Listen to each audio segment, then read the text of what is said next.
একটা ঘটনা লেনদেন হইতে হইলে অবশ্যই এই সমীকরণে একটা পরিবর্তন আনতে হবে। কিন্তু এই সমীকরণ বিষয়টা আসলে কি? এই হচ্ছে আমার সমীকরণটা। এল মানে হচ্ছে বহির্দায় আর উই মানে কি? অন্তর্দায়।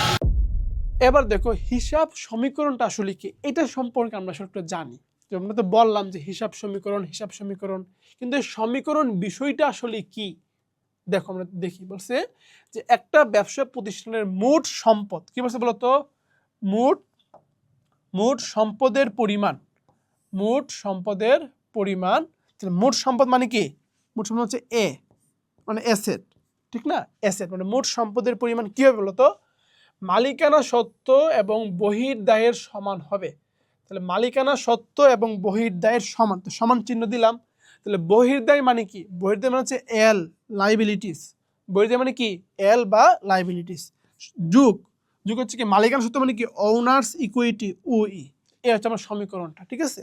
তো এই সমীকরণের মধ্যে আমরা যদি কিছু জিনিস একটু দেখো, এই যে এল, এটাকে বলা হয় বহির্দায়, মানে বাহিরের দায়, বহির্দায়। আর ও ই, এটাকে বলে মালিকানা সত্ত্ব। মালিকানা সত্ত্ব, এটার অবশ্য আরেকটা নাম আছে, ওই নামটা কি জানো? এটাকে আমরা চাইলে অন্তর্দায় বলতে পারি। অন্তর্দায় মানে প্রতিষ্ঠানের ভিতরের দায়, ঠিক আছে? তাহলে এল মানে কি? এল মানে হচ্ছে বহির্দায়, আর উই মানে কি? অন্তর্দায়। আমি যদি শুধু দায় বলি, তো শুধু দায় বলতে কাকে বোঝাবে? শুধু দায় বলতে আসলে তোমার বহির্দায়কে বোঝাবে, ঠিক আছে? এগুলো একটু মাথার মধ্যে রাখতে হবে, ঠিক আছে? আচ্ছা, তো আসলে যে সমীকরণের মাধ্যমে এই সমতা প্রমাণ করা হয়, এগুলো তোমাদের শর্ট কোশ্চেনে আসতে পারে। যে সমীকরণের মাধ্যমে এই সমতা কি বর্ণনা প্রমাণ করতে পারবো, ওটাকে আমরা কি বলবো? হিসাব সমীকরণ বলতে পারি, ঠিক আছে? আচ্ছা, এই আর কি মোটামুটি বিষয়।